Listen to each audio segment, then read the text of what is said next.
President Volodymyr Zelensky voiced his vision of security guarantees. During his visit to Washington, he stated that these guarantees should include two components: financial and material and security. Now we can hear the details. Security guarantees will probably be elaborated by our partners, and there will be more and more details. And so, since all this will be on paper, somehow formalized in the next week, 10 days, as I told you, part of the security guarantees, our part, yes, I would say so, is a strong army.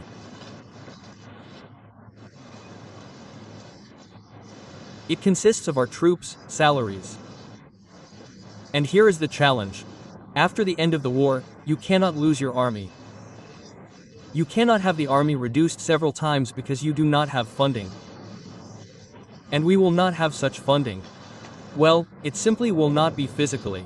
It will not be, I mean in our budget. That is, we need additional finances. I am going to find all this money. The next 2 weeks will be critically important to understand what the guarantees of Ukraine's security will be or should be, says French President Emmanuel Macron. Says, in fact, during this period, the guarantees should be given real meaning. The French leader emphasized that Europe and other allies are not ready to participate in battles on the front line, but they can guarantee Ukraine's security in the air, at sea and on land. We want to make sure that this peace, and therefore this agreement, will give Ukrainians the opportunity to rebuild their country and live in peace, to be sure that after the conclusion of the peace agreement they will have sufficient deterrent power not to be attacked again, and Europeans will be able to live in peace and security. Emmanuel Macron, President of France. Donald Trump will not participate in the first negotiations between Volodymyr Zelensky and Putin. This was confirmed by the American president himself. According to him, the leaders should hold a bilateral meeting, and only then negotiations will be held with his participation. Trump also hopes that Volodymyr Zelensky and Putin will get along better after a personal conversation. Oh, and in the meantime, the Kremlin has put forward another batch of conditions for potential bilateral contact. I won't say, this is a meeting, a contact, I think, yes, between Volodymyr Zelensky and Putin. They say, they are ready to talk, but we need to prepare carefully, because for some reason they are still not ready. Foreign Minister Lavrov without respect, Russia's security and observance of the rights of Russians in Ukraine. There can be no talk of long-term agreements. That's exactly what he says. Mihайло Подоляк is with us now. He is an advisor to the head of the office of the President of Ukraine. Congratulations, Mr. Mihайло. Congratulations. Congratulations. You can correct me now if you want, but from what Lavrov said in a new way, well, there is nothing new. In another wrapper are the same strange, that's so mild, conditions or even requirements, so in the end, and we now have 15 days from Macron's words to work this out as much as possible. Well, what will work out in these 15 days? Well, if the strange conditions don't disappear anywhere. They won't disappear, unfortunately. So, well, we need to look realistically at what is happening. Putin, let's briefly run through the events of the last few days and then the logic of what is happening will be clear. First, Putin came to Alaska in order to gain time. Well, that was one of the tasks, right? Well, again, to drag out time until sanctions are imposed there, until there is tougher behavior towards Russia. Because Russia, look, Russia's subjectivity is war. Well, aggression. There is no subjectivity, no war, no subjectivity. There is no attention to Putin. There is no partial or complete legitimization of him there. And Russia will gradually look like what this country should look like. And again, there's a war. Everyone is paying attention to Russia, everyone is talking about Russia. And what does Putin need? According to Putin, Putin needs several things that he tried to resolve in Anchorage. Well, some things worked, some things didn't work, but it will only get worse for him, because he, again, will avoid what he agreed on with Trump. Well, that is, for example, meetings at the level of the leader of Ukraine, the subject Putin, so that we can talk about political issues. Look what Putin wanted to resolve. He wanted, again, to introduce a certain split, yes, into the relations between Europe and the United States, Europe, Ukraine, the United States. Then, for the United States to step back, again, a little bit from this war and either not comment on it, or not provide certain resources, or not sell certain resources, and so on. And the third is just to stall for time. Just to stall for time in order to continue to build up resource capabilities on the front line and launch missile and drone strikes on the civilian population, which he does every day, and so on. Once again, I say, he promised certain points there that Trump is talking about today. Yes, well, that is, within the framework of the scenario plan. What points? One of these points, look, everyone there expected an apocalyptic scenario when there was a visit of the European-Ukrainian delegation to Washington, that they would force the fulfillment of Russian conditions, that they would put pressure on the territories there, everything else. Trump is doing everything completely differently. He says, look, there are conditions from one side. You can accept them, you cannot accept them, but you have to talk about it among yourselves, because I will not put pressure on you. Quote, yes. Moreover, what happened in Washington is key. It is precisely Europe that began to talk about the need to protect the European continent from a repetition of this type of war.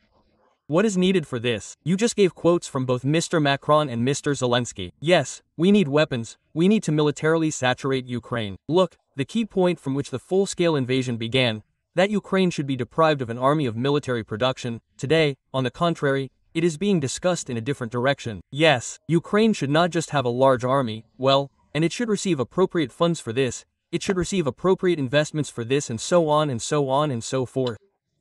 That is, the United States is also saying through Mr. Trump that we are ready to participate in these security guarantees, providing relevant information there, guaranteeing air there, and so on and so forth.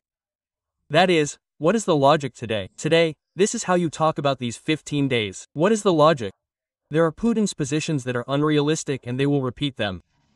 And I think that, unfortunately, they will repeat them, and until a consensus decision is made, they will still put pressure on Russia through those tools that we have already discussed on the air several times. Secondly, and accordingly, Trump insists, if you want to discuss these political issues, you are not discussing them with me. He is already indirectly telling Putin to discuss them directly with Ukraine and so on.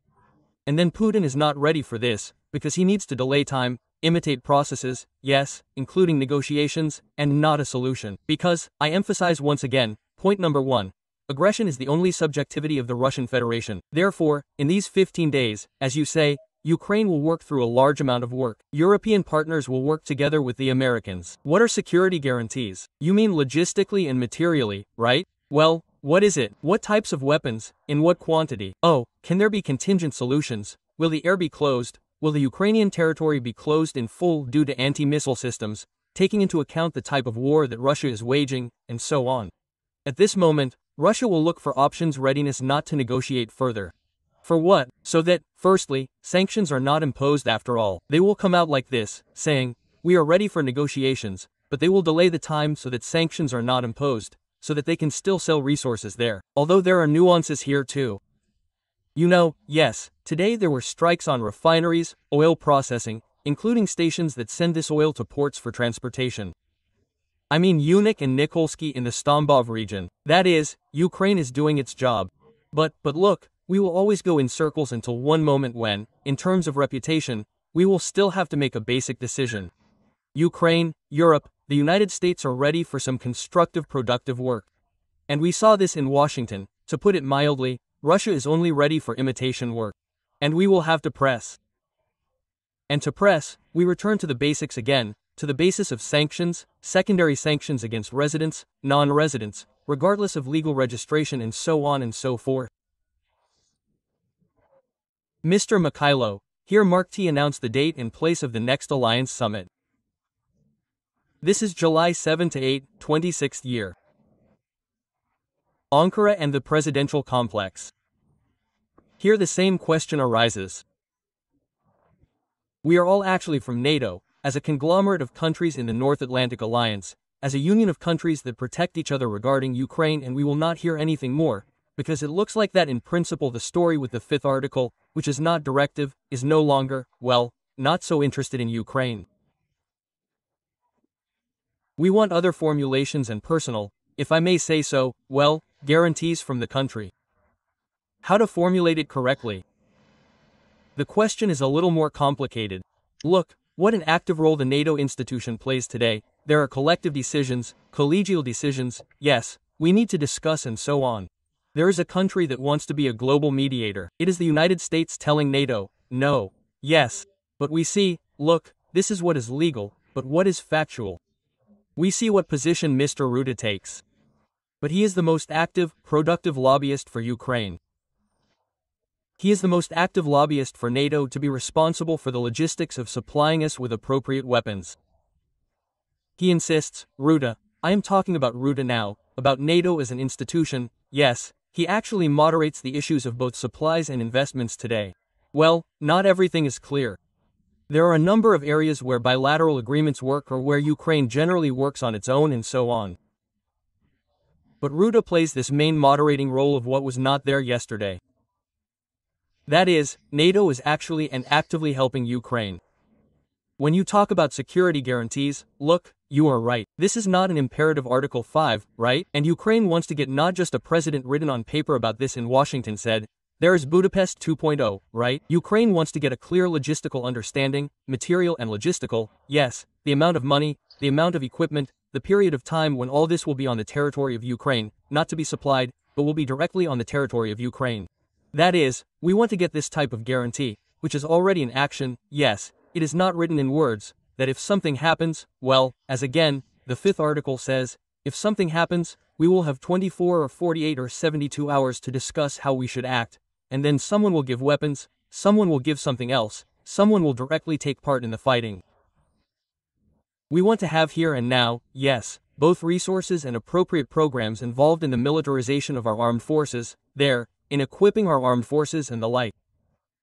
Therefore, I would still consider NATO today as an extremely positive institution, which has changed significantly since the beginning of the full-scale invasion and which has the same Mr. Ruta has given a kind of second wind, yes, and is actively moderating many, positively actively moderating many processes for Ukraine. If this continues, once again, look, now both the United States and Europe are entering into this consensus that the war should not just end there with a freeze. For example, yes, there are certain occupied territories, well, there are certain occupied territories, but it should end in such a way that the Russian Federation understands the next stage of the war, and Russia, I emphasize once again, subjectivity is only aggression. It is against Ukraine that the next stage of the war will mean much faster negative consequences for Russia than it was in 2022.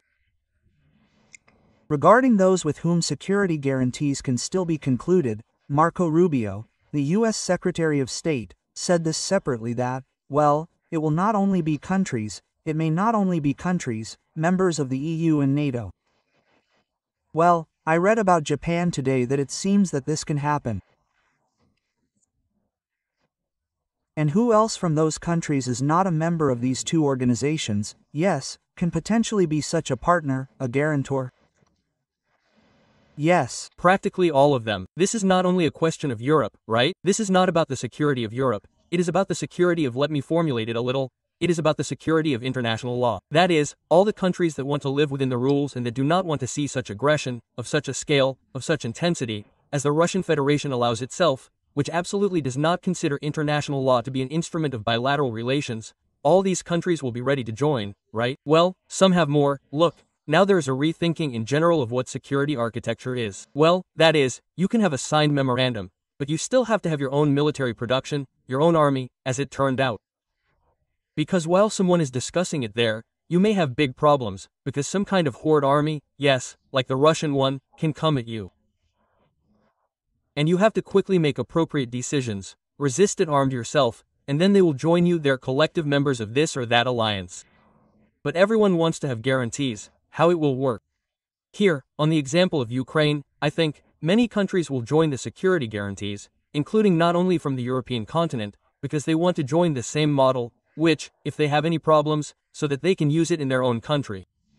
And moreover, they want, again, one way or another, they want a return to the operation of unconditional international law, not the right of force. That is not only what Russia wants there. There are also a number of countries that believe that the right of force in a short period of time will allow to solve some issues there of global dominance or regional dominance, and so on. Russia generally uses the right of force, because this is the only way of existence. Yes, there is no, I emphasize once again, aggression of force, well, that is, the implementation of force in Russia. Well, what kind of country is this? Well, look, well, this, as it is called so capaciously enough, is a gas station, yes, nothing more. That is, it is not creative, not technological, by the way, returning to Lavrov's words, and they will repeat all these insinuations there over and over again. They are uncreative, they do not understand that it is necessary to react more, well, clearly, to the proposals that the same United States is making. Or they, look at what they are doing. They continue the tactic, to divide Europe and the United States. They, as they say, Look, Trump still wants to reach the end of the war, and Europe does not want the end of the war. This is nonsense, because today it does not work like that. We see absolutely comfortable discussions between Trump Stubb,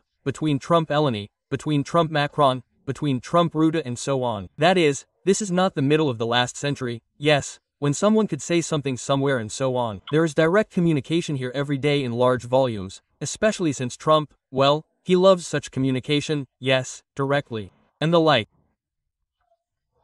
Therefore, returning to the coalition, here to the countries that will be interested in the world returning to certain rules and for the aggressor to suffer in one way or another, they will all be involved in guaranteeing Ukraine's security. Because this, well, first of all, it is not for Ukraine, let's say, it is a guarantee of Europe's security. And Europe insists on this, because we understand that this will make it impossible. If it is built on the territory of Ukraine, it will make it impossible for the Russian Federation to attack the European continent as a whole. And many countries will be involved in this, and this will be correct. So let's not ignore Medvedev's threats to Washington, to launch nuclear warheads there, and so on. That is, when we talk about security, this is the security of the whole world. Mr. Mikhail, what are we doing wrong here? You know, this is my favorite question.